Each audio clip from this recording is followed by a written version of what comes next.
7 सितंबर 2013 शाम का समय एक खबर पूरे मुजफ्फरनगर उत्तर प्रदेश में फैलती है कि सब लोग अपनी तैयारी कर लो, दंगे कभी भी शुरू हो सकते हैं। सारी रात मैं घर में खोजता रहा और उस तैयारी के नाम पर मेरे पास एक मजबूत डंडा भी नहीं था, लाइट नहीं थी, केवल एक मोमबत्ती और लैंटर्न की रोशनी में रात भर भगवान कसम एक दहशत को जिया था। लेकिन एक बात तय थी, उस रात न मैं कोई राजपूत था, न जाट, न गुज्जर, न ब्राह्मण, न दलित, मैं बस एक हिंदू था। मैंने कभी कोई जानवर कटता हुआ नहीं देखा और ना ही देख सकता हूँ, लेकिन वो रात एक 15 साल का बालक पढ़ने लिखने की बजाय किसी इंसान को काटने की सोच रहा था।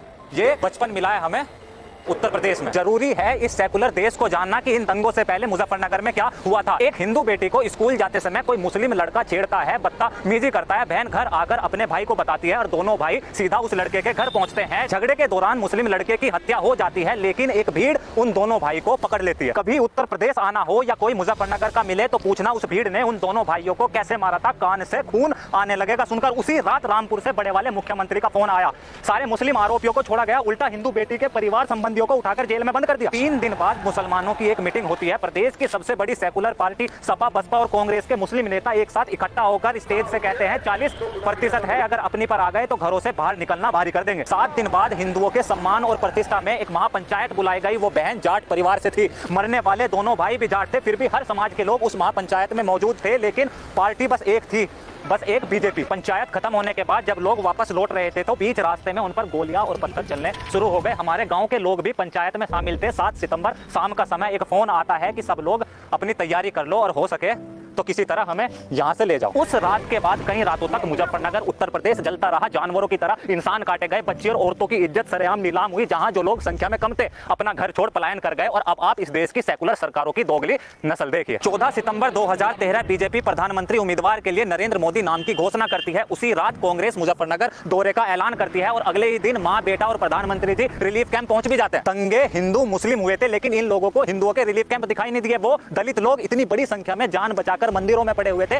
उनसे तो किसी ने कुछ पूछा ही नहीं। उल्टा मुजफ्फरनगर का शायद ही कोई गांव ऐसा बचा होगा जहां हिंदुओं के ऊपर दंगों के फर्जी मुकदमे ना लगाए गए हों। 2014 लोकसभा चुनाव 71 सीट उत्तर प्रदेश ने बीजेपी को दी। लहर नहीं थी वो, हमारे आत्मसम्मान, स्वाभिमान, सुरक्षा और सुशासन की लड़ाई थी। 4 साल तक बहुत कम मैं घर वापस आया। जब 2015 में उत्तर प्रदेश से गया तो पूरा गांव लाइन लगाकर मिट्टी का तेल खरीदता था। मुश्किल से 5-6 घंटे लाइट आती थी, तो रात में रोशनी और पढ़ाई इसी तेल से लैंप और लैंटर्न जलाकर होती थी। अगर बारिश 2 दिन आई तो लाइट 4 दिन तक गायब रहती थी। 50-50 रुपए डालकर लोगों ने अपने पैसों से ट्रांसफार्मर ठीक कराया। हिम्मत नहीं होती थी किसी लड़की की शाम होने के बाद घर से बाहर निकल जाए। बस का ब्रेक लगता था तो लड़कियों के 10 हाथ ऊपर से लेकर नीचे तक टच करती। दिन दहाड़े किसानों के पशु चोरी होते थे, बदमाश खेतों में बांधकर छोड़ देते थे। कट्टे और तमंचे सब्जियों की तरह बिकते थे। न्याय, नौकरी और मुआवजा जाति और धर्म देखकर मिलता था। 2017 योगी आदित्यनाथ उत्तर प्रदेश के नए मुख्यमंत्री बनते हैं और जब मैं वापस आया भाई साहब यकीन करना भारी हो गया। मैंने अपने आसपास के गाँव में पहली बार औरतों को मॉर्निंग वॉक करते देखा। मैं यहाँ केवल हिंदू महिलाओं की बात नहीं कर रहा, मुस्लिम बेटियां और महिलाएं निडर, बेझिझक और किसी की हिम्मत नहीं कि छेड़ दे ब्रेक। तमीज में लगने लगे। बसों के छूना और छेड़ना दूर है, 2 मिनट नहीं लगती थूक छिटने। मजाल है कि स्कूल जाती हुई या सड़क पर चलती हुई बहन बेटी को कोई गंदे शब्द बोले या अश्लील हरकत करे। आज उत्तर प्रदेश में मिट्टी का तेल नहीं बिकता, घरों में रोशनी और बच्चों की पढ़ाई LED बल्ब से होती है। चोरी और बदमाशी करने वाले मजदूरी करने लगे, कट्टों की जगह बुलडोजर चलने लगा। काम बिना रिश्वत के, नौकरी बिना जात के और न्याय बिना धर्म देखे